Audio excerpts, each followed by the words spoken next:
హజరత్ సయ్యదినా తమీం అన్సారీ రజియల్లాహు తాలా అన్హు. ఈయన వలీ కాదు, ఖుతుబ్ కాదు, ఖలందర్ కూడా కాదు. అన్నిటికంటే మించి ఈయన సహాబియే రసూల్, అంటే హుజూర్ ముహమ్మద్ సల్లల్లాహు అలైహి వసల్లం గారి యొక్క అనుచరులు మరియు స్వయంగా ఆయన చేతుల మీదుగా ఇస్లాంను స్వీకరించిన వారు. ఈరోజు మనం ఈ వీడియో ద్వారా హజరత్ సయ్యదినా తమీం అన్సారీ రజియల్లాహు తాలా అన్హు గారి యొక్క పూర్తి బయోగ్రఫీ గురించి తెలుసుకునే ప్రయత్నం చేద్దాం. Welcome to our channel voice of Islam. ఇస్లాం యొక్క మొదటి మరియు ఎంతో ప్రత్యేకమైన జంగే బదర్లో హుజూర్ ముహమ్మద్ సల్లల్లాహు అలైహి వసల్లం గారితో పాటు 313 మంది సహాబాలు జంగ్లో పాల్గొన్నారు.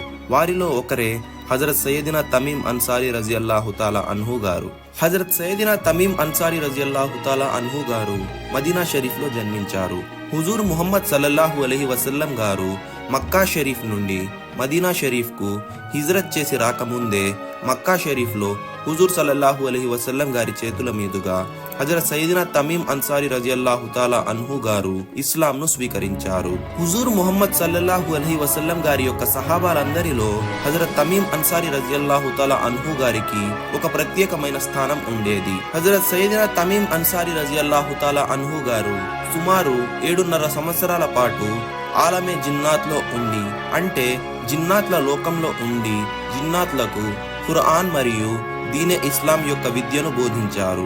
హజరత్ సయ్యదినా తమీం అన్సారీ రజియల్లాహు తాలా అన్హు గారిని ఆలమే జిన్నాత్ కు వెళ్ళమని స్వయంగా హుజూర్ ముహమ్మద్ సల్లల్లాహు అలైహి వసల్లం గారే ఆదేశించారు. మరియు హజరత్ తమీం అన్సారీ రజియల్లాహు తాలా అన్హు గారితో ఇలా చెప్పారు: అయ్ తమీం, మీరు ఆలమే జిన్నాత్ కు వెళ్ళండి మరియు అక్కడికి వెళ్లి దీనే ఇస్లాం యొక్క విద్యను వారికి బోధించండి అని. ఫ్రెండ్స్, మీరు చూస్తున్నారు కదా, ఈ బోర్డులో హజరత్ సయ్యదినా తమీం అన్సారీ రజియల్లాహు తాలా అన్హు గారి యొక్క జీవితంలోని కొన్ని ముఖ్య సంఘటనల గురించి రాసి ఉంది.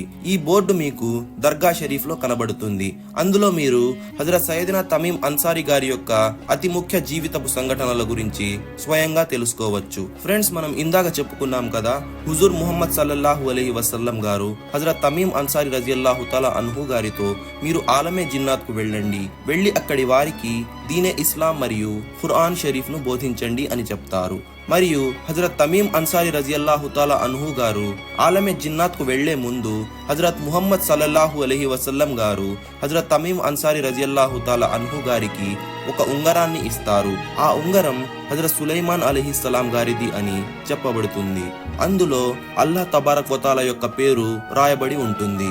ఆ ఉంగరాన్ని స్వయంగా హజరత్ ముహమ్మద్ ముస్తఫా సల్లల్లాహు అలైహి వసల్లం గారు హజరత్ తమీం అన్సారీ రజియల్లాహు తాలా అన్హు గారి యొక్క వేలుకు తొడిగి ఇలా అంటారు: అయ్ తమీం, మైదానే హషర్ లో మీరు నన్ను కలిసినప్పుడు ఈ ఉంగరాన్ని మీరు నాకు తప్పక తిరిగి ఇవ్వాలి అని అంటారు. సర్కారే దో ఆలం హుజూర్ ముహమ్మద్ సల్లల్లాహు అలైహి వసల్లం గారి ఆ మాట ప్రకారం హజరత్ తమీం అన్సారీ రజియల్లాహు తాలా అన్హు గారు తన జీవితపు ఆఖరి క్షణం వరకు ఆ ఉంగరాన్ని ఎంతో పవిత్రంగా మరియు తన ప్రాణం కన్నా ఎక్కువగా చూసుకున్నారు.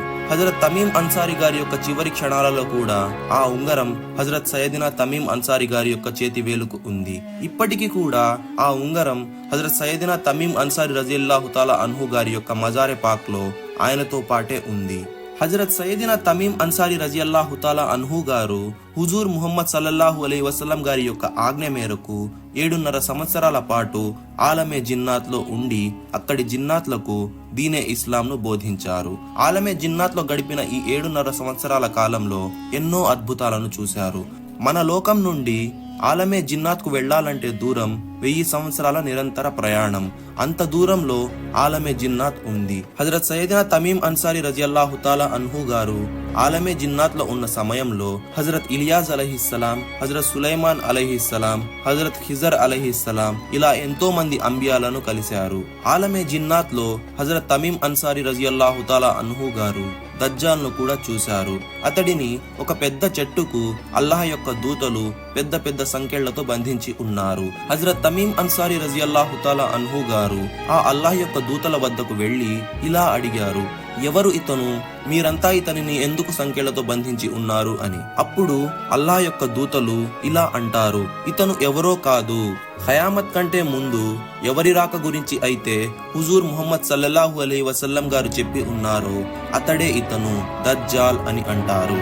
ఖయామత్ సమయంలో ఇక్కడి నుండే ఇతడు బయటకు వస్తాడు మరియు వచ్చి ప్రజలను ఎన్నో ఇబ్బందులకు గురి చేస్తాడు అని చెప్తారు.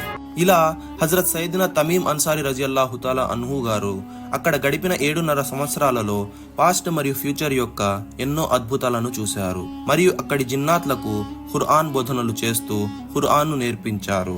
హజరత్ సయ్యద్నా తమీం అన్సారీ రజియల్లాహు తాలా అన్హు గారు ఆలమే జిన్నాత్ కు వచ్చిన పని పూర్తయింది. ఆ తరువాత హజరత్ ఖిజర్ అలైహిస్సలాం గారి సహాయంతో హజరత్ సయ్యద్నా తమీం అన్సారీ రజియల్లాహు తాలా అన్హు గారు మదీనా షరీఫ్ కి తిరిగి వస్తారు.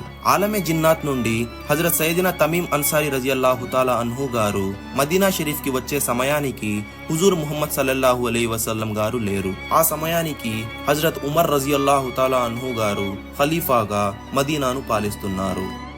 హజరత్ ఉమర్ రజియల్లాహు తాలా అన్హు గారి పాలనలోనే హజరత్ తమీం అన్సారీ రజియల్లాహు తాలా అన్హు గారు మదీనా నుండి హిజ్రత్ చేసి అప్పటి హిందుస్థాన్లోని కరాచీకి వస్తారు. అంటే ప్రస్తుతం పాకిస్తాన్ దేశంలో ఉన్న కరాచీ నగరం. ఆ తరువాత సింధులో 18 సంవత్సరాలు ఉంటారు. హజరత్ సయ్యద్నా తమీం అన్సారీ రజియల్లాహు తాలా అన్హు గారు ఆయన యొక్క చివరి క్షణాలలో ఆయన యొక్క శిష్యులతో ఇలా అంటారు, నా మరణాంతరం నా శరీరాన్ని ఒక పెట్టెలో ఉంచి ఆ పెట్టెను సముద్రంలో వదిలివేయండి. నేను ఉన్న ఆ పెట్టె ఏ తీరానికి అయితే చేరుకుంటుందో అక్కడే నా యొక్క జనాజా అవుతుంది మరియు అక్కడే నన్ను ఖననం చేయండి అని అంటారు. హజరత్ తమీం అన్సారీ రజియల్లాహు తాలా అన్హు గారి యొక్క ఆదేశానుసారం వారి శిష్యులు హజరత్ తమీం అన్సారీ రజియల్లాహు తాలా అన్హు గారి శరీరానికి గుసుల్ ఇచ్చి కఫన్ ధరింపజేసి వసీయత్ ప్రకారం ఒక పెట్టెలో పెడతారు మరియు అదే పెట్టెలో ఒక శాసనాన్ని రాసి ఉంచుతారు.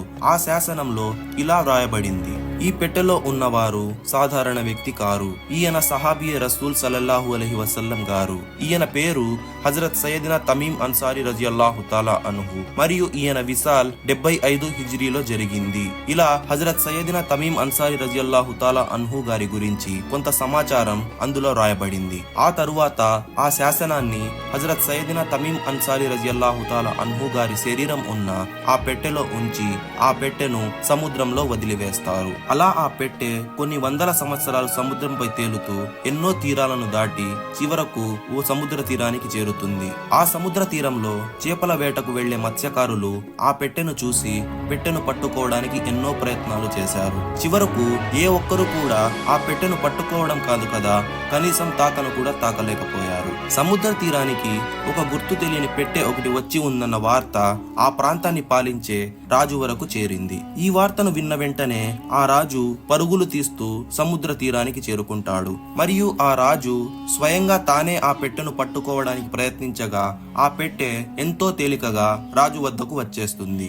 ఆ తరువాత ఆ రాజు స్వయంగా ఆ పెట్టెను నీటిపై నుండి తీసుకువచ్చి సముద్రపు ఒడ్డున భూమిపై ఉంచి ఆ పెట్టెను తెరుస్తాడు. సుబ్హానల్లా. అక్కడి వారందరూ హజరత్ సయ్యద్నా తమీం అన్సారీ రజియల్లాహు తాలా అన్హు గారి యొక్క దర్శనాన్ని పొందుతారు మరియు అదే పెట్టెలో రాసి ఉంచబడిన శాసనాన్ని తీసి అక్కడి వారందరూ చదువుతారు. ఆ శాసనాన్ని చదివిన తరువాత అక్కడి వారందరికీ తెలుస్తుంది, ఈ పెట్టెలో ఉన్నది సాధారణ వ్యక్తి కాదు, సహాబియే రసూల్ సల్లల్లాహు అలైహి వసల్లం అయినటువంటి హజరత్ సయ్యద్నా తమీం అన్సారీ రజియల్లాహు తాలా అన్హు గారు అని. మరియు ఆ శాసనంలో రాయబడి ఉన్న విసాల్ తేదీ ప్రకారం అప్పటికి హజరత్ సయ్యద్నా తమీం అన్సారీ రజియల్లాహు తాలా అన్హు గారు మరణించి 400 సంవత్సరాలు అయిందని, అలా ఆ పెట్టె 400 సంవత్సరాల పాటు ఎన్నో సముద్ర తీరాల గుండా ప్రయాణం చేసి అరబ్ తీర ప్రాంతాలు, హిందూ మహాసముద్రాలన్నిటిని దాటి చివరకు బంగాళాఖాతం యొక్క తీర ప్రాంతం అయిన కోవళంకు చేరుకుందని, 400 సంవత్సరాలు గడిచిన హజరత్ సయ్యద్నా తమీం అన్సారీ రజియల్లాహు తాలా అన్హు గారి యొక్క శరీరం మరియు